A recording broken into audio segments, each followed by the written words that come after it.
Assalamualaikum warahmatullahi wabarakatuh. Kami dari kelompok K akan mempresentasikan mengenai tugas week 12, yaitu problem 221, 222, dan 223.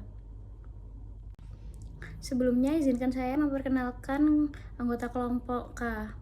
Yang pertama ada Adinda dengan NPM 194, Naura Abelia dengan NPM 350, dan Fani Anggraini dengan NPM 352. Baik, soal yang pertama yaitu perusahaan Holzman sedang dalam proses menyiapkan laporan keuangannya untuk tahun 2022. Asumsikan bahwa tidak ada entry untuk depresiasi yang tercatat pada tahun 2022. Informasi berikut terkait dengan depresiasi aset tetap diberikan kepada Anda. Yang pertama, Holzman membeli peralatan pada 2 Januari 2019 seharga $85. Pada saat itu, peralatan tersebut memiliki perkiraan masa pakai 10 tahun dengan nilai residu $5. Peralatan depresiasi berdasarkan garis lurus pada tanggal 2 Januari 2022 sebagai hasil dari informasi tambahan, perusahaan menentukan bahwa peralatan tersebut memiliki sisa masa pakai 4 tahun dengan nilai residu $3. Yang kedua, selama tahun 2022, Holzman berubah dari metode double declining balance untuk bangunannya menjadi metode garis lurus. Bangunan itu awalnya berharga $300.000, memiliki masa manfaat 10 tahun dan nilai residu sebesar $30.000. Perkomputan berikut menyajikan depresiasi pada kedua basis untuk tahun 2022 dan 2021. Yang ketiga, Holzman membeli sebuah mesin pada 1 Juli 2020 dengan biaya $120.000. Mesin ini memiliki nilai residu sebesar $16.000 dan masa manfaat 8 tahun.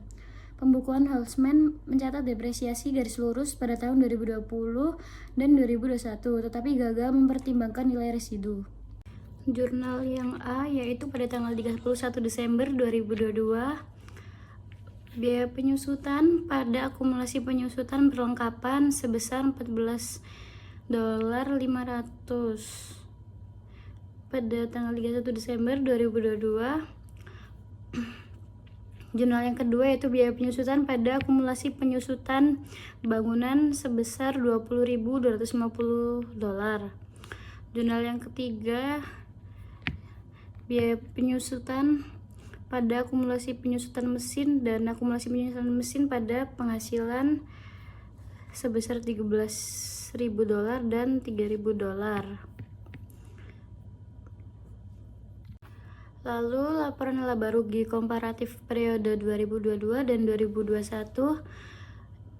yaitu pendapatan sebelum biaya penyusutan pada 2022 sebesar $300.000, pada 2021 $310.000. Biaya penyusutan pada 2022 senilai $47.750, pada 2021 $69.000. Lalu pendapatan bersihnya pada 2022 senilai $252.250 dan 2021 $241.000. Kemudian untuk problem 222, untuk soalnya, Botticelli Spa didirikan pada akhir tahun 2019 untuk memproduksi dan menjual kaos kaki.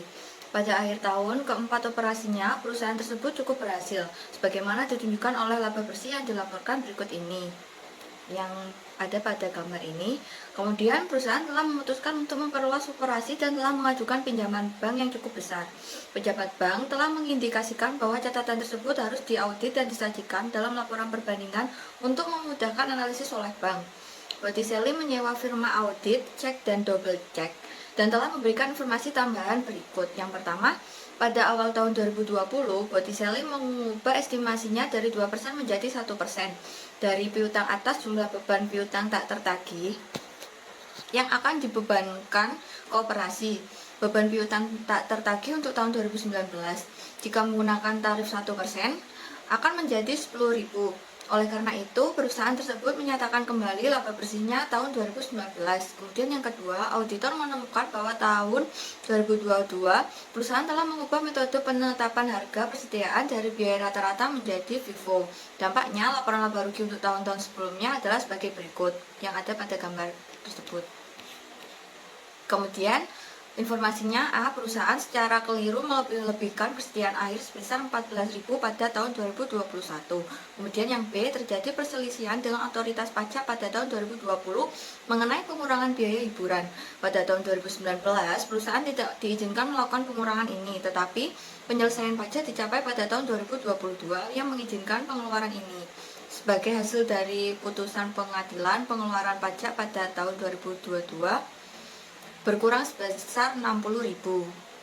Kemudian instruksinya yang A, jelaskan bagaimana setiap perubahan atau koreksi ini harus ditangani dalam catatan akuntansi. Yang B, menyajikan laba rugi komparatif untuk tahun 2019 sampai dengan 2022. Kemudian jawaban untuk yang A. Yang pertama, beban piutang tak tertagih untuk tahun 2019 seharusnya tidak dikurangi 10.000. Kemudian yang kedua, perubahan dari biaya rata-rata ke FIFO dianggap sebagai perubahan dalam kebijakan akuntansi yang harus ditangani secara retrospektif. Kemudian yang ketiga, poin A, kesalahan investasi pada tahun 2021 adalah penyesuaian periode sebelumnya dan laporan keuangan 2021 dan 2022 harus disajikan kembali. Kemudian yang B, penyelesaian gugatan dilakukan dengan benar.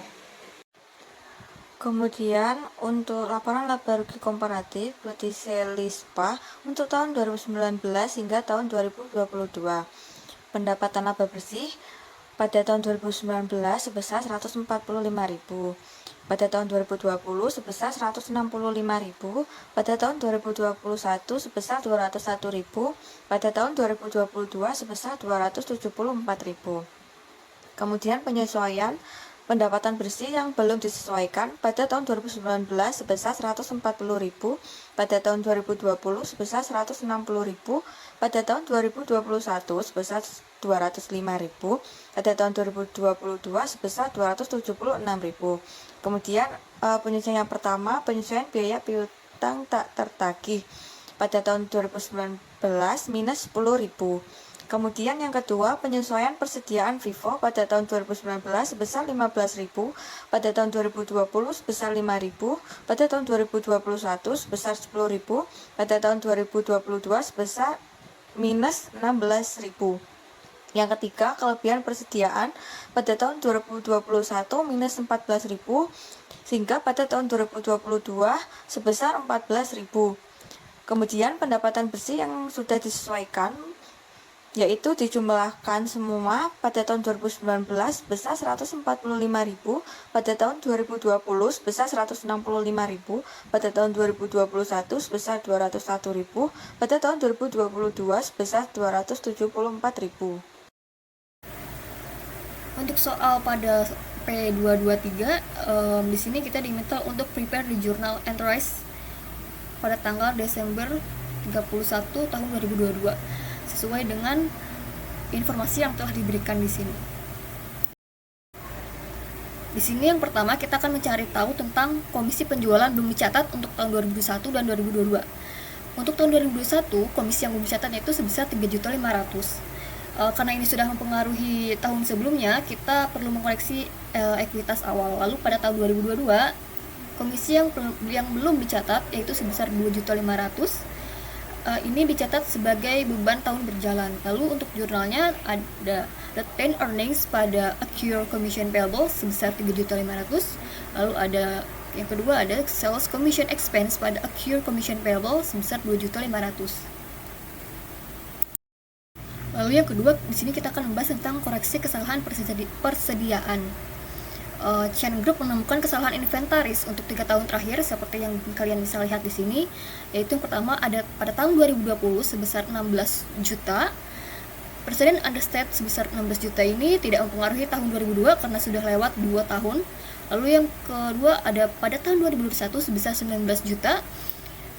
Persediaan understate sebesar 19 juta ini menambah laba awal pada tahun 2022. Selanjutnya ada pada tahun 2022 sebesar 6.700.000. persediaan overstate sebesar 6.700.000 ini mengurangi beban HPP di tahun berjalan.